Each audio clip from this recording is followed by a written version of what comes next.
meeting him.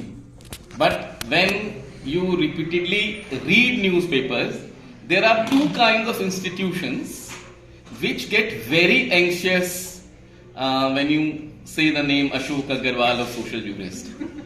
One are private hospitals, okay? Because the question that they make money and there are certain beds and other provisions to be made for citizens of India and they violate it, he repeatedly takes up that question. And the second is question of education, which includes both the governments as well as private schools.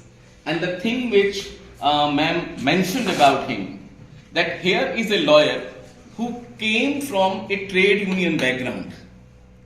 Now, this is an important thing for us, both for his introduction and the historic occasion when we are saying, when increasingly the question of unions in general, of the collective bargaining and struggle for rights is under question, both in the sphere of workers' rights, labor rights, informalization. But when contractualization and everything else is also happening, and teachers' unions and rights are under this, it is from that background that a lawyer sitting in chamber number 483 of Delhi High Court or at Tis Hazari started asking questions both with relationship to health and education, with a purview that a welfare state, the Indian state, has a responsibility towards the citizens to commit itself to make their lives. And social jurist led by Ashok ji has filed hundreds of cases, including cases where teachers in private schools have fought for their salaries or termination. As part of this struggle in multiple ways, in multiple PILs, in multiple videos, through reaching out to parents not only in Delhi but also outside, the question from infrastructure to dignity to provisions is something which Ashok ji has been raising. So, friends, let's welcome Ashok ji to share with us. Hello friends. Trade union की आपने बात करी, मेरे father trade union leader थे। मैंने जब से जन्म लिया वर्कर्स को इसको उसको देखा है कितना राइट्स होते हैं, और उसके बाद फिर मैं लेबर लॉयर बन गया बहुत जल्दी जब मैंने ग्रेजुएशन ज्वाइन करा, क्योंकि trade union leader, trade union office bearer जो है वो रिप्रेजेंट कर सकता है लेबर कोर्ट्स को, लेबर कोर्ट्स में वर्कर्स को। तो as office bearer of the trade union मैंने ट्रेड यूनियन के केसेस किए और बहुत किए, और बहुत हैरान हो गए कि मेरी फाइल जो थी जो बिस्तर की चादर होती है उसमें बंद की जाती थी, और सारा दिन लेबर कोर्ट जो है मेरे ही केस होती थी। इतना काम किया मैंने, इन डेप्थ स्टडी किया, समझने की कोशिश किया कि शोषण क्या होता है, कैसे एक एम्प्लॉयर एक एम्प्लॉय का शोषण करता है, कितना करता है इन टर्म्स ऑफ मनी। ये बहुत कुछ मैं नहीं कर पाया क्योंकि मैं बेसिकली इकोनॉमिक्स नहीं था, लेकिन मैंने समझने की कोशिश की और उसको लॉ के अंदर खासकर जो है मैंने उसका इस्तेमाल किया स्किल का। तो एक अच्छी खासी बैकग्राउंड मेरी ट्रेड यूनियन और लेबर लॉस की थी। उसके बाद 97 में जो है वो जैसे नलिनी जी ने बताया कि फी हाइक का इशू था दिल्ली के अंदर, फर्स्ट टाइम जो है मिडिल क्लास सड़कों पे आ गया जब 5th पे कमीशन आया। अभी पूरा शायद आया भी नहीं था, अनाउंसमेंट ही हुआ था और गवर्नमेंट ने अनाउंस भी नहीं किया था अभी, तो भी 40% से 400% फीस बढ़ गई, मतलब उस पीरियड में बढ़ा दी प्राइवेट स्कूलों में। तो वो फिर मेरे पास आए और फिर उसको हमने किया, और वहीं से जब हम केस बना रहे थे तो हमने देखा, समझने की कोशिश करी कि ये प्रॉब्लम क्या है, और वो प्रॉब्लम हमें ये लगी, ये सारी प्रॉब्लम इसलिए है कि हमारे जो गवर्नमेंट सिस्टम है, गवर्नमेंट स्कूल्स हैं, वो डिटीरिएट हो रहे हैं। ये सारी बुनियादी चीज वही है और इसका इलाज भी वही है। तो हमने तुरंत ये डिसाइड किया कि इसको करेंगे। उसी बीच में हमें एक टीबी हॉस्पिटल से एक इशू आया कि टीबी के जो एमडीआर पेशेंट्स हैं, multi drug resistant TB patients हैं, ये मार्च 1997 की बात है, उनको 3 महीने से दवाई नहीं मिली है जो एसेंशियल मेडिसिन है टीबी की। तो मैं फिर वहाँ गया, वहाँ से नर्सिस वगैरह से मैंने नोट किया और फिर आके मैंने केस किया। केस करते ही वो दवाइयाँ सारी रेस्टोर हो गई, लेकिन जो लॉस हुआ, क्योंकि हम सब लोग जानते हैं कि टीबी की दवाई तो कहते हैं खाना नहीं खाओ, लेकिन टीबी की दवाई जरूर खानी है। तो जिसको 3-3 महीने दवाई नहीं मिली, तो इस तरीके से ये तीनों चीजों का ना एक कॉम्बिनेशन मुझको दिखा, जो मैं कहना चाहता हूँ ट्राइंगल, कि लेबर, एजुकेशन और एक ये हेल्थ, इन तीनों का एक बड़ा जबरदस्त इंटर रिलेशन है। तीनों इंडिपेंडेंट भी हम देख सकते हैं और तीनों का मिक्स करके भी देख सकते हैं, और इसका डायरेक्ट ताल्लुक है एक आम आदमी से। क्योंकि अगर हेल्थ है तो आप बच्चों का एजुकेशन दे सकते हैं, नौकरी भी कर सकते हैं, नौकरी है तो भी आप हेल्थ और एजुकेशन इंटरलिंक्ड है ये दोनों। तो मुझे लगा कि ये तीनों चीजों के ऊपर जो है ना वर्क करना चाहिए। तीनों के किसी भी हिस्से को हम छेड़ेंगे तो उसका असर जो है कहीं ना कहीं एक आदमी के घर की जो लिविंग है उसकी कंडीशंस पे फर्क पड़ेगा, और लिविंग कंडीशंस पे फर्क पड़ने से जो है कभी उसकी बुनियादी चीजों को आप जो है ना इंश्योर कर सकते हैं। तो हमारा टेस्ट ये था कि हर जो भी काम करे उसका एक उसकी फैमिली की जो लिविंग कंडीशंस है उसके ऊपर वो इम्पैक्ट करना चाहिए positively, not as a charity but as a right, एक रिस्पेक्टेबल वे। तो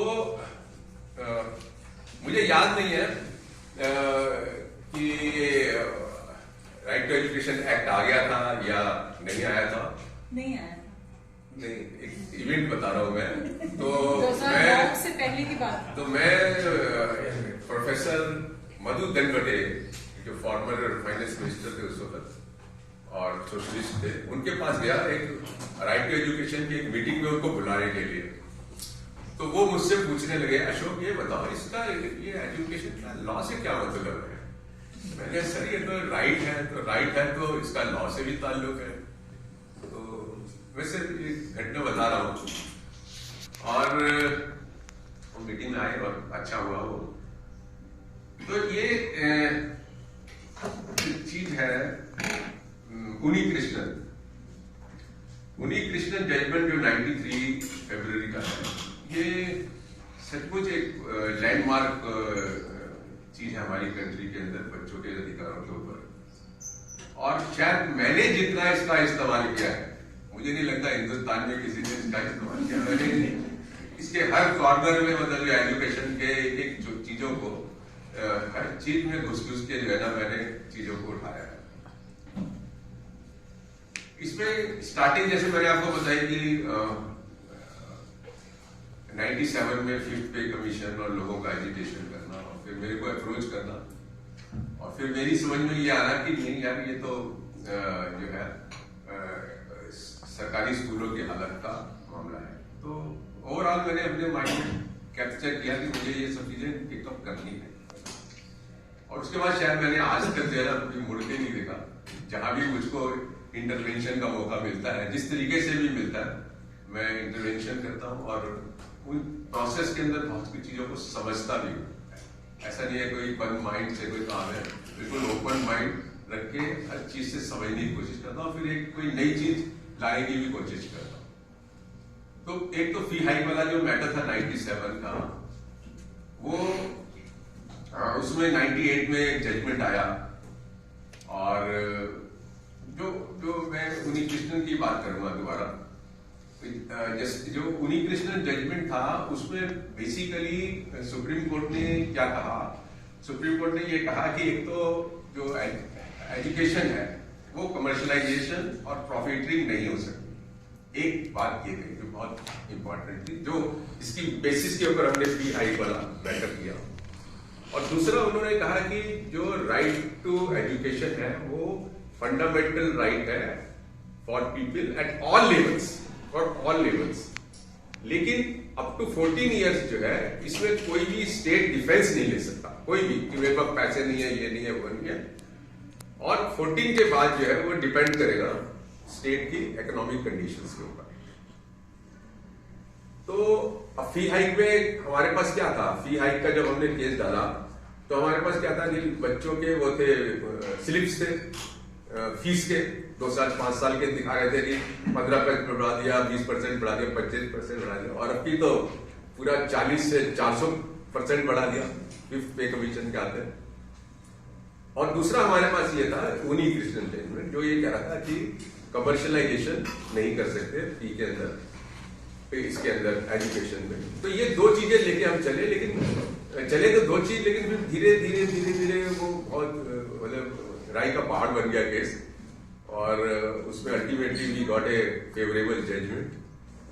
और 98 अक्टूबर में वो जजमेंट आया, उसको सुप्रीम कोर्ट ले गए, सुप्रीम कोर्ट में डिसमिस हो गया, फिर वो रिव्यू में ले गए स्कूल वाले, वो भी डिसमिस हो गया। और उसको लेकर फिर डिफरेंट स्टेट्स के अंदर लॉज बने फी रेगुलेशन के, और सबसे पहला लॉ बना तमिलनाडु का। तमिलनाडु ने सबसे पहले लॉ बनाया, शायद 2009 में बनाया। उसके बाद फिर महाराष्ट्र ने बनाया। ऐसे करके मेरे ख्याल से आज कम से कम मेरे ख्याल से 15-17 स्टेट्स हैं मेरे ख्याल से, I think so, I am not sure, कि जिन्होंने फी रेगुलेशन बनाया। उसमें कंट्राडिक्शन है, ये है वो अलग बात है, लेकिन एक तरीके से लोगों को एक राइट मिला कि वो कोर्ट में जा सकते हैं।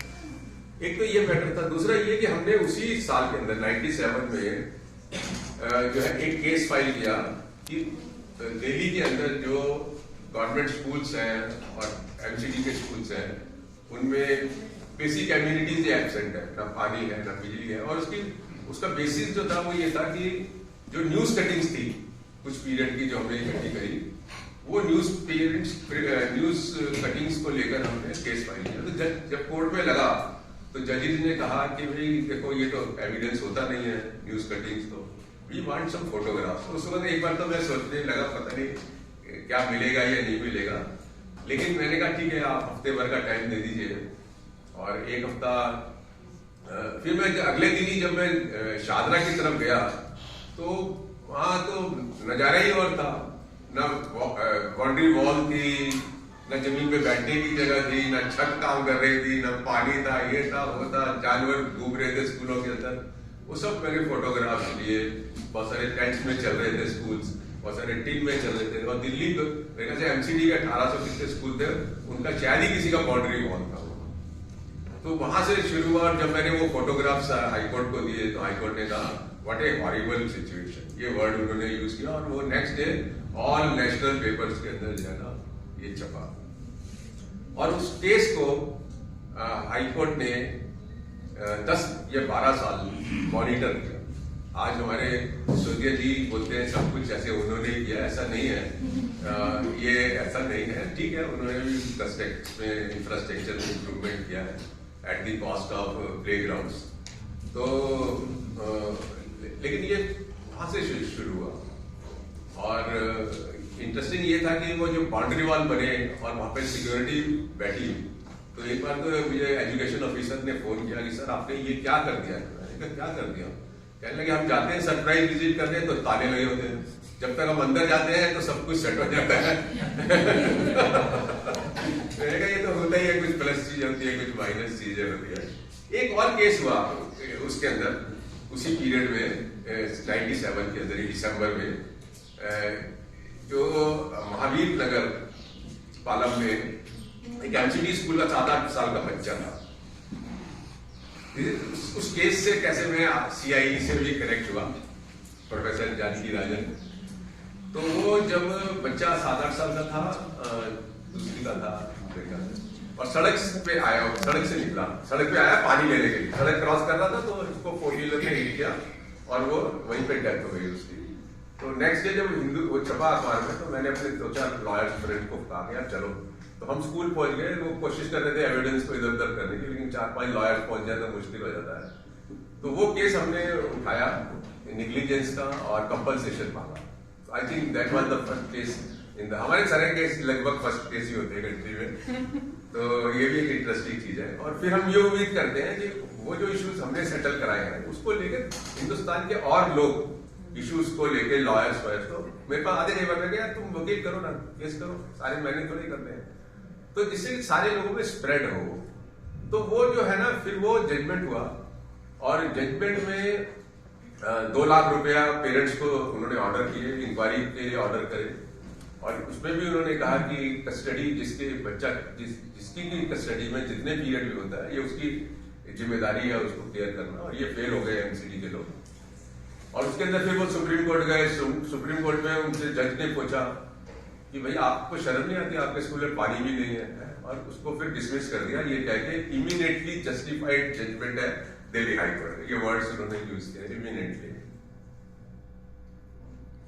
तो उसको क्या हुआ, जब वो छपा, केस छपा, जजमेंट, तो यहाँ प्रोफेसर जानकी राजन जो यहाँ पे थी, उन्होंने अपने स्टूडेंट्स को कहा कि मैं तुम्हें सबको ना 5 मार्क्स दूंगी, आप अशोक अग्रवाल को ढूंढो। तो अगले दिन सुबह मैंने देखा कि 10-15 स्टूडेंट्स आए हुए, तो बताया उन्होंने, फिर जानकी राजन भी आ गई ऑफिस के अंदर। और इस तरीके से मतलब मैं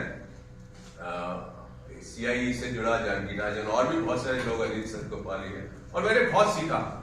मैंने बड़े ध्यान से, जब भी मैं एजुकेशन के किसी प्रोग्राम में जाता हूँ, लोगों को सुनता हूँ, और फिर मैं उससे ड्राइव करता हूँ कि कैसे मुझे लॉ को कैसे इसमें हम इस्तेमाल कर सकते हैं, कहाँ पे प्रॉब्लम है। तो जैसे बहुत सारे केसेस थे, जैसे बताया, मुझे खुद भी नहीं पता मैंने कितने केसेस किए। और उसके बाद क्या हुआ कि स्पेशल एजुकेटर का एक और केस मैं मेंशन करूंगा। 2008 की बात है, मैं जहांगीरपुरी स्कूल में आया, MCD स्कूल में, और मेरी हमेशा आदत होती है, जब भी मैं किसी क्लासरूम में जाता हूँ, मैं पूछता हूँ कि स्पेशल वो जो बच्चे हैं, अपने डिसेबल्ड बच्चे, वो है आपके यहाँ, नहीं है? तो एक क्लास में मैं गया, तो टीचर मुझे बोला कि साहब वो तो ये 2 बैठे हुए हैं, 3 साल से इसी क्लास में है, गूंगे बहरे। तो मैंने कहा आपको आता नहीं है इनको, क्या कैसे पढ़ा? मैंने जी मुझे नहीं आता। फिर मैंने पूछा आप कहाँ से हो? कहने लगा मैं तो हरियाणा डाइट से हूँ। मैंने कहा आपके कोर्स में नहीं ये पढ़ाया जाता कि कैसे बच्चों को डील करना है? नहीं। ये एक इंसिडेंट हो गया। फिर मैं एक और स्कूल में गया, जहांगीरपुरी के ही, वहाँ 5वीं क्लास में एक ब्लाइंड बच्चा मुझे मिला असेंबली में। मैंने पूछा और उसकी जब मैंने बैग में देखा तो एक कॉपी थी, वो भी ब्लाइंड थी। तो मैंने कहा भाई ये जो कह लगे थी, हमें तो पढ़ाना नहीं आता, पहली क्लास में इसको ऊपर वोट कर देते हैं हम, ना इसको आता ना हमको आता। तो मैंने पूछा आप कहाँ से? तो हम दिल्ली की डाइट से हैं। तो मुझे वहां से स्ट्राइक हुआ कि कोर्स में ही नहीं पढ़ाया जाता ये। और उसके बाद फिर मैंने एक चिट्ठी लिखी कि रिपोर्ट बना के गवर्नमेंट को भी और MCD को भी, कमिश्नर को, कि साहब ये पोजीशन है, आप स्पेशल एजुकेटर अपॉइंट करिए। एक और घटना घटी जो बहुत मुझे लगता है इंटरेस्टिंग है। जब मैं उससे टीचर से बात कर रहा था, पहले वाले स्कूल से, पहले वाला जो स्कूल था जहांगीरपुरी में, उसी बातचीत के अंदर प्रिंसिपल आ गया। और प्रिंसिपल आते ही उसने ओवरहर्ड किया, और प्रिंसिपल ने एंट्री करते हुए ये कहा, ये बच्चे यहाँ आते क्यों हैं? इनको स्पेशल स्कूल में जाना चाहिए, गूंगे बहरे वाला। बहुत गुस्सा मुझको आया कि यार देखो ये हालत, अगर हेड ऑफ द स्कूल ऐसे सोचता है। बात वहां नहीं खत्म हुई। अगले दिन हाई कोर्ट में चीफ जस्टिस के रूम के बाहर जो डायरेक्टर ऑफ एजुकेशन था MCD, उस वक्त MCD तो एक ही थी, वो मुझको मिल गया। मैंने उसको बताया कि यार ऐसे ऐसे मैं गया और ऐसे ऐसे, कह रहा ठीक तो कह रहा था प्रिंसिपल, ठीक तो कह रहा था, इनको तो स्पेशल स्कूल में जाना चाहिए। तो मेरे को लगा यार मतलब जो लोग मैन कर रहे हैं, अगर उनकी ही समझ इतनी माँ बदौलत ऐसी है तो क्या होगा इसका? मतलब काफी सीरियस इशू। फिर हमने जो रिपोर्ट हमने जो लिखी थी कमिश्नर को, उसको उनका एक जवाब आया मेरे को कि साहब वो SSA का रेफरेंस देके कहा कि सब कुछ ठीक है। मैं कह यार मैं खुद विटनेस हूँ, मैं खुद देखा है ये हालत है, और ये मुझे झूठ रिपोर्ट इन्होंने दी। तो फिर मैंने TIL फाइल की। तो 16 सितंबर 2009 को वो हाईकोर्ट ने जजमेंट दिया, और वो बहुत इंपॉर्टेंट था, फर्स्ट जजमेंट था वो, जिससे उन्होंने कहा कि जो स्पेशल एजुकेटर होंगे उनकी तनख्वाह जो दूसरे टीचर हैं उनसे कम नहीं होगी, नंबर 1। और दूसरा उन्होंने कहा कि हर एक स्टेट जो भी दिल्ली में लोकल बॉडीज और गवर्नमेंट्स हैं, उनको हर एक को अपने स्कूल में 2 टीचर जो है रिक्रूट करने 6 महीने के अंदर। और तीसरा उन्होंने कहा कि किसी भी डिसेबल्ड बच्चे को किसी भी ग्राउंड पर कोई स्कूल एडमिशन देने से मना नहीं कर सकता। ये बड़ा एक लैंडमार्क रख रहा। और अभी आपने देखा होगा सुप्रीम कोर्ट ने जो जजमेंट दिया अभी दिया है स्पेशल एजुकेटर्स के ऊपर, एक जजमेंट या सबको डायरेक्शंस दिए कि आप शेड्यूल अमेंड करो। शेड्यूल अमेंड भी हुआ, उसमें भी एक इंटरेस्टिंग हुआ। देखिए आपको मैं बताता हूँ उसमें भी क्या इंटरेस्टिंग हुआ। मतलब हम किसी को हर्ट करने के लिए नहीं है, लेकिन ये प्रॉब्लम मतलब जो समझ है ना, माइंडसेट प्रॉब्लम यहाँ से टॉप से बॉटम है। सुप्रीम कोर्ट में मैटर चल रहा था, उन्होंने एक ऑर्डर किया। उन्होंने ये ऑर्डर किया कि ये सारे बच्चे जो है ये सारे स्पेशल स्कूल में जाने चाहिए। अभी रिसेंटली की बात बता रहा हूँ। फिर वो क्लाइंट्स ने मेरे को कांटेक्ट किया। अच्छा, मैंने कहा मैं नेक्स्ट डेट पे मैं पेश होगा। फिर मैंने जजेस को, सुप्रीम कोर्ट के जजेस को अच्छा लेफ्ट राइट किया, और उसका नतीजा ये हुआ कि उन्होंने वो ऑर्डर रिवर्स किया, और उसमें फिर डिसेबिलिटी एक्ट का और राइट टू एजुकेशन एक्ट का जो है जिक्र किया। टाइम्स ऑफ इंडिया ने फिर सुबह बड़ी अच्छी स्टोरी करी थी, मेरी आर्गूमेंट के बाद जजों ने अपना ऑर्डर ही बदल दिया।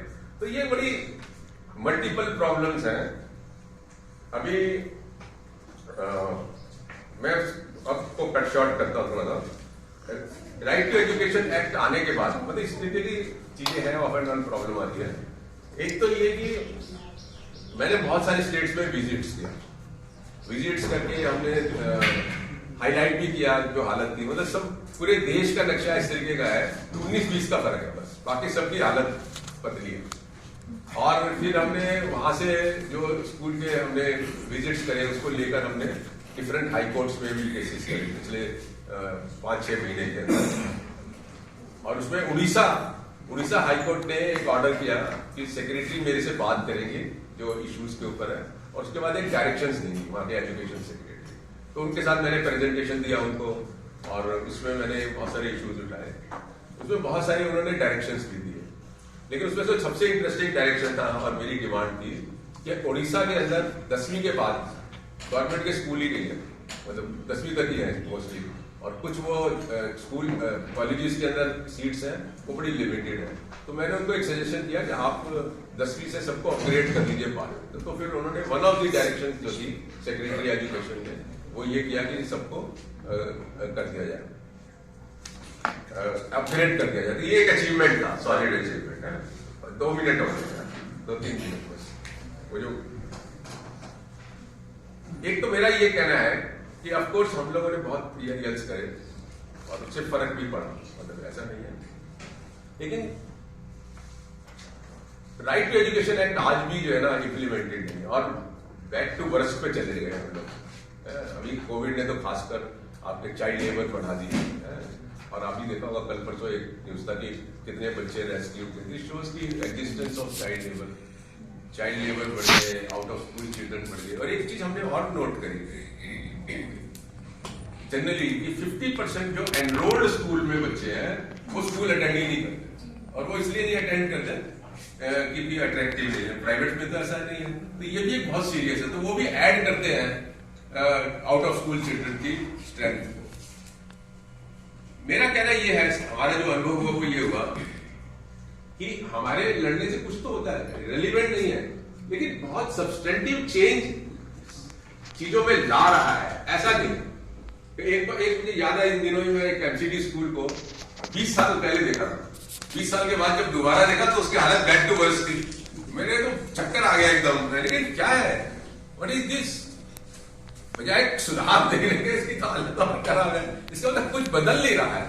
तो हमने क्या सोचा है, मतलब क्या हमने किया, और इसका एक केस का इंस्टेंस भी दूंगा और खत्म कर दूंगा बात को।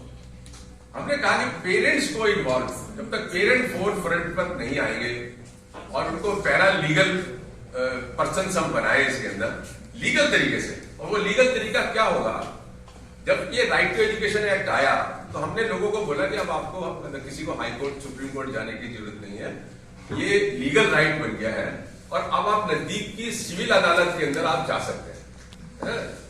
लेकिन किसी ने कोई खास अटेंशन दिया नहीं। अभी पिछले साल हम जब नूहू हरियाणा में विजिट कर रहे थे तो हमें एक पेरेंट मिल गया, इसम खान, और वो एग्री हो गया कि हम इसमें एक्शन लेंगे।